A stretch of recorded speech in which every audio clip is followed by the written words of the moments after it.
thlir tu le ngai thatu te chebei le vekule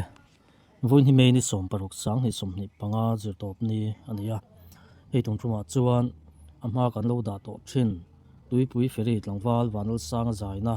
atum thumnan kan on da chuak le do na ni vanlalsanga hianin masa khanin balulakna khanin pu vanal sai lo la run moi ti la ka moi tak le thiam tak main aron ko war to a kata tang khan ke ni poina tong fuin phone call te poin be kwalin ti hianin kanin berem ania azaina video hi tam thayang be ron ti chuak kan tum ze langa mi puilam po khanin in hadu zong te le nalin ti zong te kha lo request ze lula comment lama khan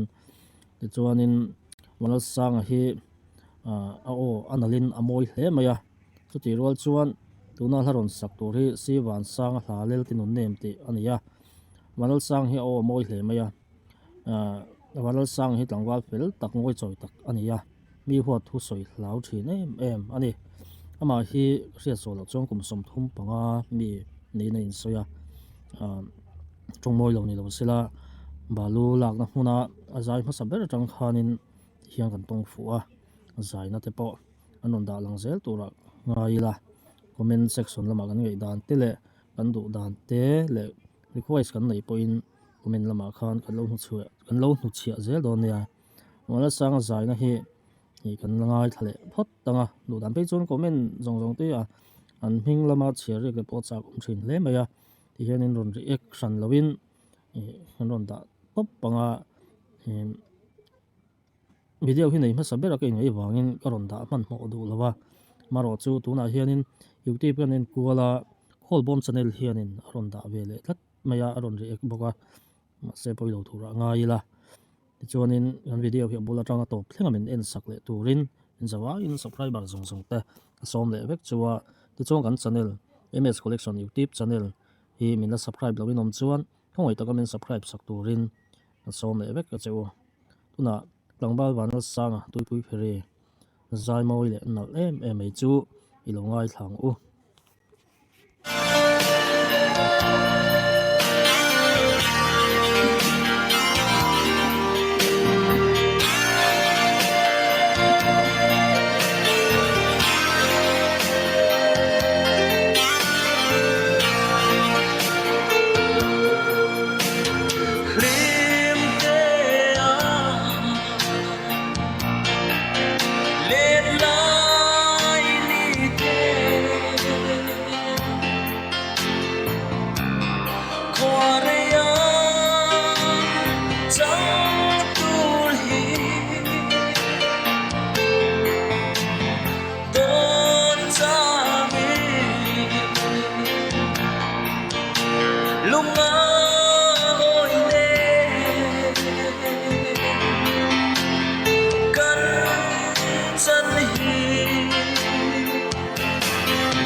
But